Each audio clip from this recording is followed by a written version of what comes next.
Oh, thank you so much for sharing that with us, Celia. That was great. Welcome. Um, yeah, it's so perfect that you read that, because not only were you going through, what is perfectionism, except for a religious reason, it's so kind of in line with the writing process, isn't it? That it Yeah. kind of it comes out in all those forms. Yeah. So let me just ask you a few questions. I think people that take this class are always wondering what the process of creativity looks like. And first off, was this your first book? It is my first book. I was a playwright for many, many years, and I've published articles and plays, but I have never written a memoir before. And you've also done film, right? Yeah, I've written screenplays and made films, and that was my career for many years, theater artist and filmmaker. So what for you? I talk to these students a lot about the difference between speaking something and reading something. And so to go from, you could tell this story to your friends or mentors or whatever, to writing it, what was the challenge to get that thought process onto the page so it wasn't, you weren't skipping over the most important details for the reader? You know, that was a discovery I made in 5 drafts. The first draft, I couldn't think about that. I just had to write everything that I remembered about my spiritual journey and then get feedback on that draft. And then the second draft, it was like, okay, that's got to go. That doesn't have anything to, and then the next draft, I realized, okay, now there's no narrative through line. Like now someone who's reading it is wondering what this is about and what the purpose of this book is. So that was a process for me of discovering what a person reads is. I can't think about that when I'm first getting stuff on the page. No, I agree. But it is important in that third or fourth draft to that's where you do the through line. And even still, like I don't know what draft I'm on, but you know, really including the reader, you'll jump to something else. And what people have given me feedback is, oh yeah, that's a great story, but how did we get over there? Yeah. That it's not about just an anecdote or another anecdote or another anecdote, but to really go. Also, don't you find that once you start crystallizing your narrative journey as the memoirist, you don't need as many anecdotes to illustrate what you're talking about, right? That's right. That's right. You don't need as many to illustrate what you're talking about. And this I learned in playwriting. If it doesn't serve the story, if it doesn't serve what this is about, it doesn't need to be there. I still needed to write it. But later on, I have to say goodbye because it's actually not serving the flow. It's not serving the structure. It's not serving the reader. The reader might think that's a great story, but they're like taken off the road when they wanted to be in the forest. Yeah, it's really interesting.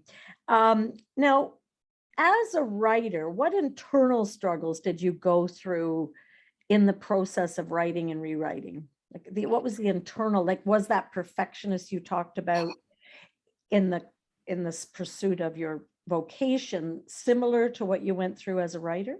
Oh yeah. Oh yeah. I mean, if I let my perfectionism drive the bus, I wouldn't write a word. I have to send her on vacation because perfectionism is just another word for paralysis for me. Like if I'm writing or imagining something that someone else is going to read and look at, I'm hooked. I really have to give myself permission to fail, to suck, to have it be brutally bad.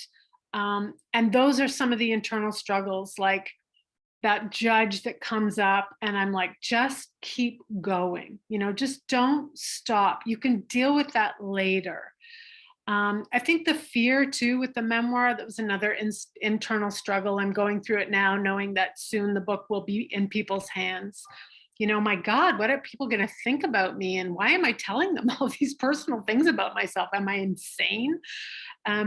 So just again, like putting these parts of myself aside and staying true to the writer, staying true to the story. And that that carries me, I suppose, when I'm having those internal battles.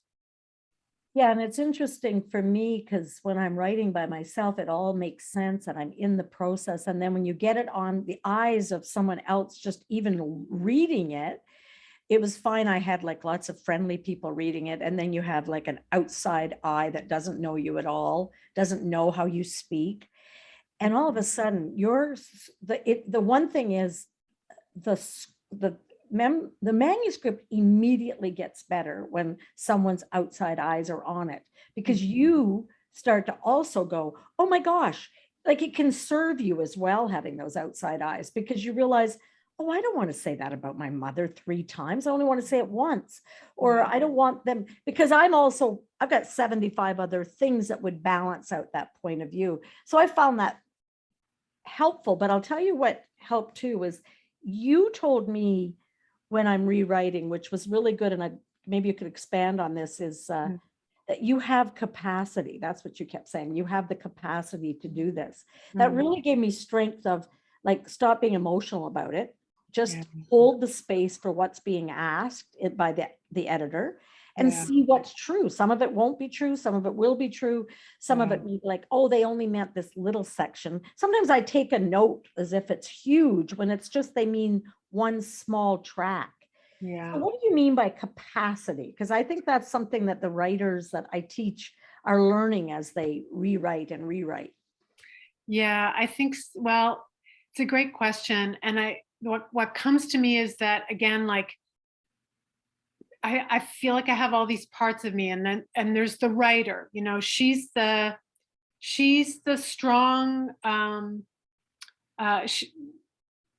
true voice that is just, she's doing this because writing is what she does. And it doesn't matter, she has the capacity to receive editorial feedback, she has the capacity to receive criticism. Praise feels good, but it's not the most important thing, because the truth of writing and why I'm doing it is, that's the only thing. It's the perfectionist, it's the oversensitive person, it's the fear person. Those are all the parts of myself that, um, they're part of me, but uh, they don't have place when it comes to doing this job. I agree. Yeah. I agree. And for me, it's this forbearance of proper feedback, like to forbear it. And Yeah. one of the ways is to give myself lots of time, or the writer, I should say, when I get, like, I hear sometimes the writer goes, I did my best. Why are you criticizing me? And Yeah. I go, okay, honey, well, we'll just read the notes in 3 or 4 days when you've had time to rest, because every phase of it, you need time in between to digest if what the person is giving you feedback as is relevant. But Mhm. if 3 people ask the same question of my work, then I'm like, well, you know what? There is something to that point, right? Someone says to me, that's not funny. I go, well, that's subjective. But if someone says you step out of your true voice here, and then you put a joke in, or you go too sarcastic or whatever. Mhm. One of the things that you and I talked about, and I wonder if you could, just to wrap up here, is what were the surprises you found out about how long it took as a writer to get this?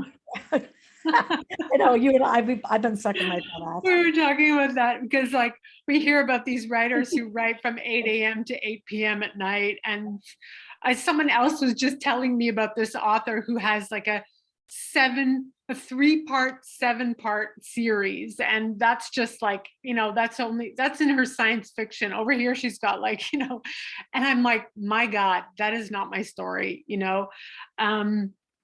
So for me, it's a very long time. Like, I started writing this in January 2016. So I've just passed the 6-year mark.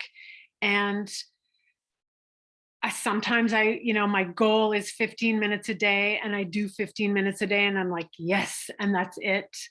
Um, so I think the slow process has to be honored for those of us who are slow, and for those, and I think I'll just say this too. When I get into panicking, like it has to be done and I have to publish it now. I just talk myself down from the ledge and tell myself that, again, the truth of, like, what am I doing this for? Because I want to write and I'm a writer, not because I have to get it done and it has to be read. That will throw me for a loop every time. Also, you'll So just be digging, like you'll be digging in the wrong direction. yeah. You know what I've decided is some people knit socks and some people do puzzles. And my puzzle with this book is just a puzzle of snow. Like some days it's just a white puzzle of snow. And I'm like, well, lots of people take weeks to to make a puzzle. And I feel when I look at it as a puzzle, I enjoy it. But if I look at it as a deadline and it's a thing I didn't, and I had to, like this last set of edits, I had to say, well, if it's no good as a book, you've really learned a lot about yourself. Yeah. And I mean, it is, parts of it are really good, but the parts that are oft on a tangential thing, I'm like, I don't know what to do with them. But I thought each day I sit down, I do figure out them segment by segment. Yeah. And I really appreciated you telling me how long the time was. And one thing you also said, which you kind of hit on, is there's no point in getting mad at yourself. Right. Yeah. No, there's no point. And look how hard you've worked. And I love that you just said that. Like, that to me is the writer, the flexibility of the true writer who says, yeah, I wrote this, and maybe it's not this, maybe it's that. And those are the writers, actually. Like, I don't feel inspired by the ones who write from 8 a.m. to 8 p.m. because that's not me. But I feel inspired by the ones that say, it took me 10 years to write that book. Or the ones that say, God, I wrote this book and it took me 4 years, and then I realized it wasn't a book, and I started this one that that just hit. So that kind of oversensitivity, or perfectionism, fear, it's there. It's a part of the process, but it needs to not be the one who's leading, or driving the bus, because we all have our processes and they're all different, and it's okay. Yeah, and you're like a warrior to find your process and realize what a warrior you have to be to Mhm. trust in that process. Like a really kind of like grounded, like, "Arr," just like really grounded in yourself. And Totally. yeah, so thank you so much for spending time with us today. Thank And you for having me. I wish, wish all your writers blessings on their process. okay, thank you, Celia. Thanks, Deborah.